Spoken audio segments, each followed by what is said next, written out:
Bonjour la classe. Comment allez-vous? Bien, mal, ou assez bien?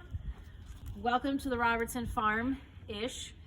Today we're going to talk about one of the all-time top 10 most important things of French grammar that you will learn in French 1. And they are possessive adjectives. Now, you've actually used possessive adjectives already. So for example, in French, they have 3 different ways to say my. Mon, ma, or mes. Why would the French have 3 different ways to say my? Well, okay, mon fils wants to get down, excuse me. Well, they have 3 different ways to say my because of gender. That's right. Remember, all nouns in French have gender. They're either masculine or feminine.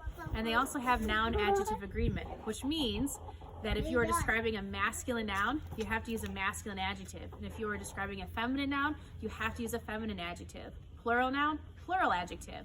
Possessive adjectives are the same. So if I'm talking about my son who took off on me, I would say mon fils. If I was talking, there he is.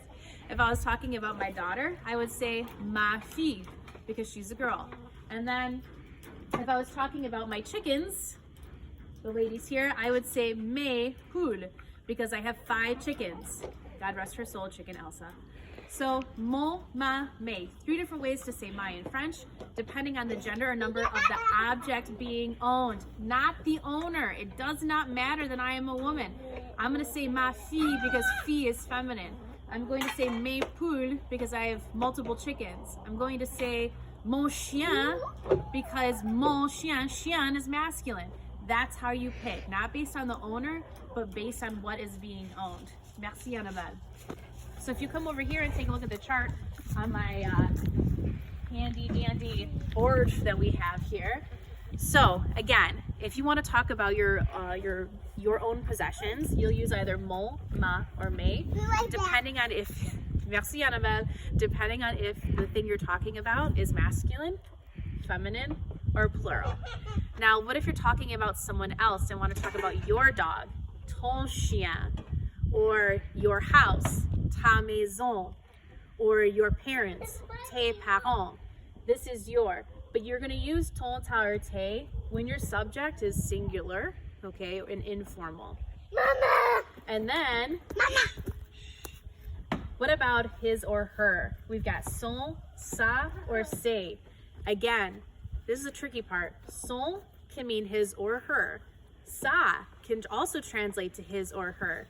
Say can also translate to his or her. Again, it depends on the object being owned, not on the person who's owning it. So if I was talking about his dog, I would say son chien. If I was talking about her dog, I would still say son chien, okay? Because chien is masculine. Whereas if I was talking about his house, I would still say sa maison, or her house, sa maison. Because again, maison is feminine. It doesn't matter who's owning it. And the same with say. So that's the biggest takeaway I can give you for possessive adjectives. They have to agree with the noun that's being described. In other words, the noun that is being owned, not the person who's owning it, okay? All right, in our next video, we will talk about possessive adjectives that go with the plural subjects. Au revoir.